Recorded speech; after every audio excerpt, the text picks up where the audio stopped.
میں غدار ابن غدار کا بیٹا ہوں اور میں سمجھتا ہوں کہ آج کی تقریر کے بعد شام میں کہیں میں بھی چوتھی نسل میں اس نعرے سے گزروں گا۔ ہم تو غدار ہیں، ہم تو سب کہتے ہیں ہندوستان کی تقسیم کے خلاف تھے۔ آج بات ہو جائے 77 سال بعد کہ تقسیم ہندوستان کا فائدہ کتنا ہوا ہے، نقصان کتنا ہوا ہے۔ جوڈیشری بات کرتی ہے ایک ISI کی کرنیل کی، ہمیں 1000 دفعہ غدار بولا جائے ہمیں تکلیف کبھی نہیں ہوگی۔ پرکسی کو پرکسی بولیں گے تو تکلیف ہوگی۔ جس دن آپ کے بانی، آپ کے ملک کو بنانے والے نے جس دن فوج کے سامنے، فوج کے ایک تقریب سے یہ بات کی کہ یہ ملک اس لیے نہیں بنا کہ آپ اس پہ حکمرانی کریں۔ مسئلہ آپ کا شروع ہوتا ہے 47 میں۔ ہندوستان آزاد ہوتا ہے اور پاکستان بنتا ہے۔ میری بات سے اگر کسی کو تکلیف ہو، میں واضح کر دوں کہ میں اس وطن میں، اس ملک میں غدار ابن غدار کا بیٹا ہوں اور میں سمجھتا ہوں کہ آج کی تقریر کے بعد شام میں کہیں میں بھی چوتھی نسل میں اس نعرے سے گزروں گا۔ تاریخ حقیقت ہوتی ہے اور تاریخ سے آنکھیں پھیرنا، حقیقت سے آنکھیں پھیرنا آپ کو کبھی بھی مستقبل میں صحیح راستے پہ نہیں لے کر جا سکتا۔ یہ بہت بڑی بحث ہے اور اس بحث کے لیے میں تیار ہوں، کیونکہ نیشنل اسمبلی کے باہر ایک دفعہ اجلاس بلایا گیا تھا اور جناب خان عبدالولی خان مرحوم گاڑی کی ڈگی کتابوں سے بھر کے لائے تھے، اس لیے لائے تھے کہ آئے آج بات کرتے ہیں کہ پاکستان بنا تھا، کہ پاکستان آزاد ہوا تھا۔ جب آپ 47 میں آزاد نہیں ہوئے، آج آپ آزادی کا رونا رو رہے ہیں؟ کیا ایمان کی بات کریں سب لوگ، یہ جناب پاکستان کا قائد اعظم محمد علی جناح صاحب کتنی قدر کرتے ہیں؟ کیا پاکستانی قدر کرتے ہیں ان کی کہ نہیں کرتے؟ تو مجھے تو یہ تصویر بھی قید لگ رہی ہے۔ یہ تصویر اس دن قید ہو گئی جس دن جناب محمد علی جناح صاحب نے رول آف لا کی بات کی،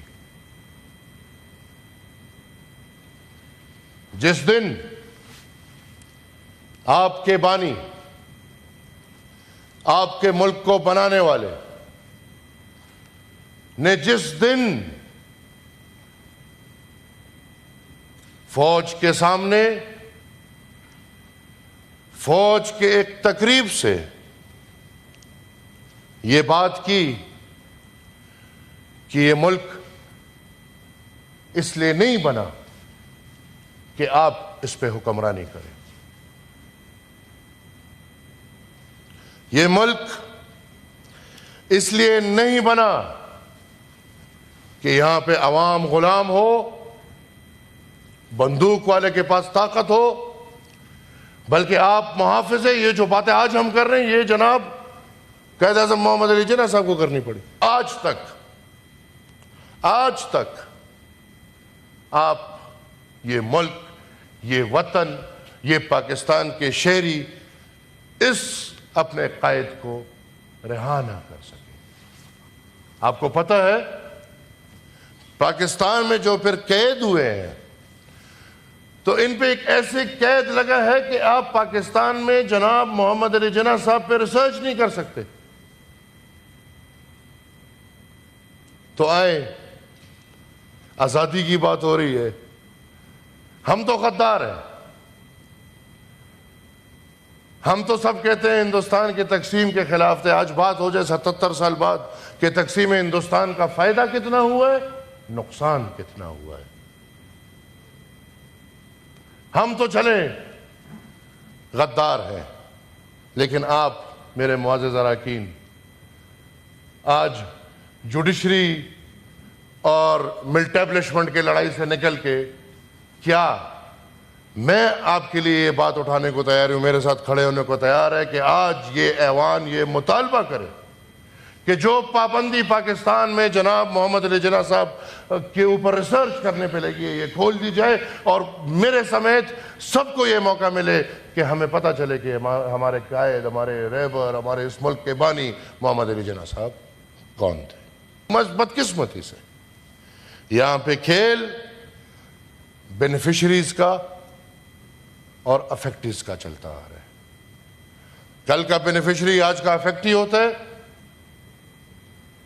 کل کا افیکٹی آج کا بینیفیشری ہوتا ہے.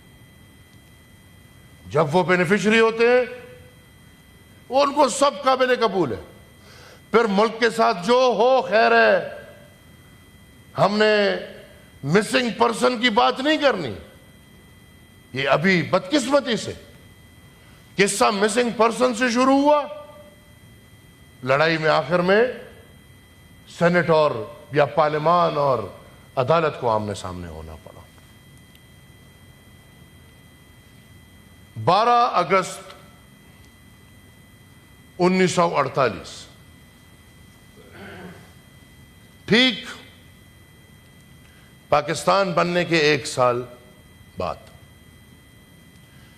جیسے میں نے آپ کو ذکر کیا کہ خدائی خدمتگاروں کی حکومت ختم کر کے ان کو جیلوں میں ڈال دیا گیا, اس بیچ باچا خان اور قائد اعظم کا رابطہ ہوا, اور قائد اعظم نے یہ فیصلہ کیا کہ میں باچا خان کے پاس آؤں گا, خدائی خدمتگار مرکز ہمارا سردریاب. لیکن کریکٹرز تھے.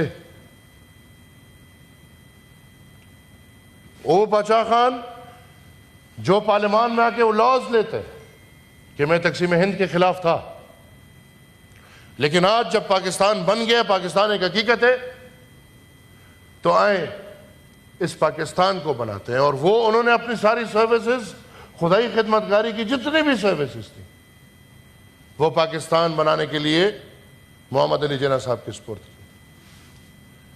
این اس وقت جب محمد علی جناح صاحب سردریاب آ رہے تھے تو قیوم خان نے کہا کہ آپ کو مار دیں گے. خدائی خدمتگار اکٹھے ہوئے ہیں, وہ آپ کو مار دیں گے. خدائی خدمتگار پشاور سے سردریاب تک تیاری میں پکڑے ہوئے تھے کہ مہمان آ رہے اور آج ہم ایک نئے موڑ پہ جائیں گے. مہمان نہیں آیا, مایوسی ہوئی, سٹرائک میں بدل گیا, سب کو پکڑ لیا. 12 اگست 1948 ہمارے پختون بھائی بہنیں وہ کہتے کہ یار یہ انگریز کو تو نکالنے میں ہمارا بے بنیاد نکل گیا. انگریز کو کس نے نکالا؟ جی 2:30 بج رہے ہیں. انگریز کو کس نے نکالا؟ انگریز کو فوجی نے تو نہیں نکالا, یہ تو فوجی تھے. تب بھی سلوٹ, آج بھی سلوٹ, ان کو تو تنخواہ اس کی مل رہی ہے. انگریز کو تو نکالا قوم نے. پختونخوا میں خدائی خدمتگار نکلے, ان کو ہم نے نکالا, ملک کو آزاد کیا. اس آزادی میں بھی ہمارا نقصان ہوا. ملک بنا, آزاد تو نہیں ہوا. جب ملک بن گیا پھر بھی نقصان. تو انہوں نے سوچا کہ بھئی ہمارے سب لیڈران قید ہیں, لہٰذا ہم ایک سٹرائک کرتے ہیں. اور وہ سٹرائک بھی کسی کے پاس بندوق نہیں, کسی کے پاس کچھ بھی نہیں, ایک پرامن. خدائی خدمتگاروں کے بارے میں جس نے بھی پڑھا ہے ان کو پتہ ہے کہ وہ عدم تشدد کے پیروکار تھے, اور وہ عدم تشدد پہ ان کا سارا نظریہ تھا. کیا ہوا اس احتجاج پہ؟ آپ کے پاکستان کے فوج, یہ اگر آپ لوگوں کو نہیں پتا, یہ آپ کان کھول سن لیں, کان کھول لیں. نہتے شہریوں پہ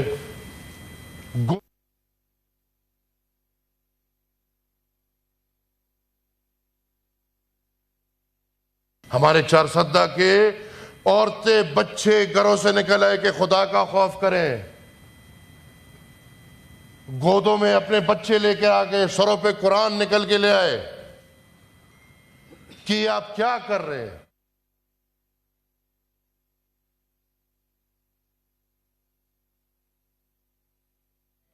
کیونکہ ان کا مشن تھا کہ ہم نے خدائی خدمتگار تحریک کا خاتمہ کرنا ہے۔ آج تک ہم بھی اس ملک میں زندگی گزار رہے ہیں، ہمیں بھی یہ گلہ ہے، ایک ایک شہید کو ہم یاد کرتے ہیں۔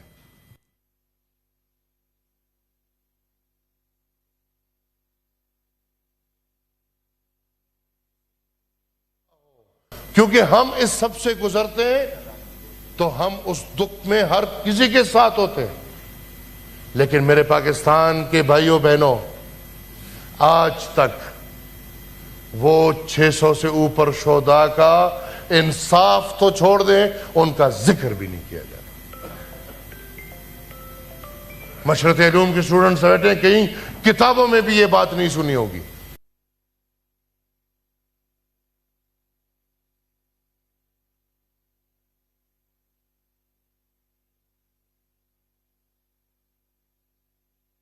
انہوں نے اپنے حصے کی زمین بیچ کے سرکار کو وہ معاوضہ نہ دیا اور حکم کیا کہ اپنی میتیں اٹھاؤ۔ پھر ہم پختون قوم، بلکہ یہاں پہ سب قومیں ہیں جو بیٹھے ہیں، ہماری غمی اور خوشی واضح ہے۔ الحمدللہ چھپی ہوئی نہیں ہوتی کہ ہم لوگوں سے چھپائیں کہ ہم نے میت ہے، کوئی مرا ہے یا کسی نے شادی کر لی ہے۔ ہماری سب کچھ واضح ہوتا ہے، بچے بھی واضح ہیں، شادی بھی واضح ہے، غم بھی واضح ہے۔ کیا ہوا؟ جس گھر میں میت، اس ہر گھر کے باہر تیسرے دن سرکاری بینڈ باجا بھجوایا گیا۔ یہ دیکھیں، ٹھنڈک نہیں مل رہی تھی، سرکاری بینڈ باجا بھجوایا گیا، اور جس جس گھر میں دعا فاتح خوانی ہو رہی تھی،